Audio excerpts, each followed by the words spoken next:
বন্ধুসকল, আপোনালোকে যে এই মেটেকাবোৰ দেখিছে, এই মেটেকাবোৰ কিন্তু পানীৰ ওপৰত উপঙি আছে, অৰ্থাৎ পানীৰ ওপৰত নিৰ্ভৰশীল হৈ আছে। যিমান দিন পানী থাকিব সিমান দিন কিন্তু এই মেটেকাবোৰ জীয়াই থাকিব, আৰু যেতিয়া পানী শুকাই যাব অৰ্থাৎ পানী নোহোৱা হৈ যাব তেতিয়া কিন্তু এই মেটেকাবোৰ মৰি যাব।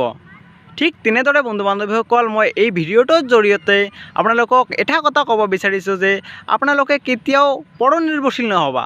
যদি আপোনালোকে পৰনিৰ্ভৰশীল হ'ব বিচাৰে তেনেহ'লে আপোনালোকৰ অৱস্থা এই মেটেকাৰ নিচিনা হ'ব। ধন্যবাদ। আৰু বন্ধু বান্ধৱীসকল, কেনেকুৱা লাগিছে মোৰ এই এক্সাম্পলটো আপোনালোকে কমেণ্টৰ জৰিয়তে মোক ক'ব।